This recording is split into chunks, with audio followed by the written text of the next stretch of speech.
Donc, la bonne nouvelle donne la paix. La bonne nouvelle donne la joie.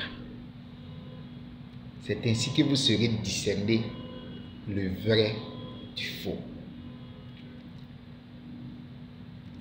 La femme qui était en perte de sang a juste dit, je le toucherai. Je le toucherai. Touche Dieu avec tout ce que tu as de sale, parce que c'est Dieu qui purifie. Personne ne se lave avant de venir au bain. C'est Dieu qui lave. Approche-toi de lui pour recevoir le bain. Tu ne pourras rien faire de toi-même tant que tu n'as pas compris que Dieu t'aime dans ce que tu es et qu'il est prêt à t'accepter tel que tu es pour te donner la gloire que lui-même il veut. Sa parole dit, cela ne dépend ni de celui qui veut, ni de celui qui court. Tu as beau vouloir, tu as beau courir, tu n'arriveras à rien.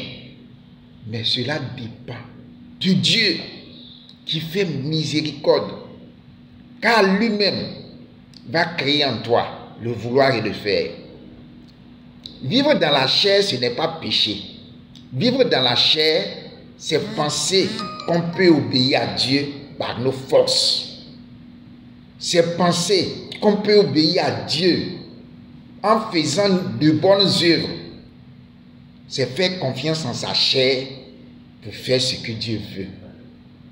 Vivre ça par l'esprit, c'est compter sur Dieu et lui faire entièrement confiance dans ce qu'il va réaliser en nous, son plan parfait et divin. Parce que nous sommes ses enfants. Nous sommes ses enfants. Nous sommes ses enfants. Nous ne sommes pas étrangers, nous sommes de la famille de Dieu.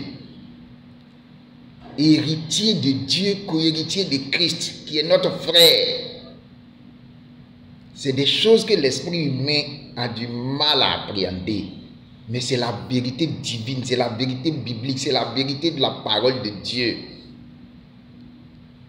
Tu es en Christ. L'image que tu dégages, c'est l'image de Christ, c'est un acquis.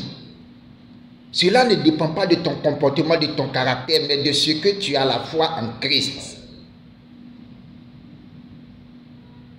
On te dira travaille à ton salut, mais travailler à son salut, ce n'est pas travailler pour son salut. Tu ne peux pas travailler à quelque chose que tu n'as pas. C'est parce que tu as le salut et que tu crois que tu as le salut et que tu crois que tu as le salut et que tu le confesses que le fruit du salut va se produire en toi. Mais si tu travailles pour ton salut, tu ne l'as pas et tu ne l'auras jamais.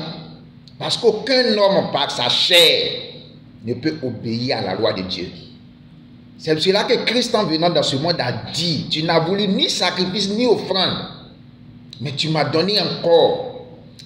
Et c'est pour cela qu'il a dit, je viens au Père pour faire ta volonté. Et sa parole nous dit que c'est en vertu de cette obéissance de Christ que nous avons le salut. Le salut n'est pas lié à notre obéissance à nous, mais à l'obéissance de Christ. Et c'est par la foi que nous possédons ces choses. Et lorsque nous les possédons par la foi, alors nous portons ce fruit de justice. Parce que nous sommes la justice de Dieu en Christ. Nous le sommes déjà. Nous le sommes déjà. C'est un acquis.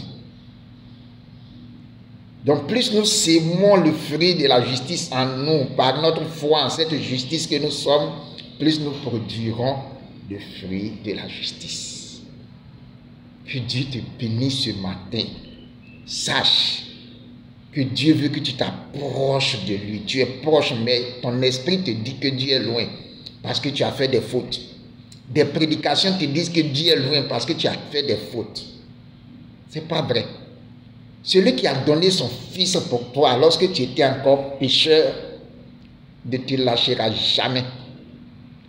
Il ne t'abandonnera jamais. Il ne te délaissera jamais. Il est toujours avec toi pour te ramener, pour te restaurer, pour t'encourager, pour te fortifier. Parce que son amour est plus fort que tout.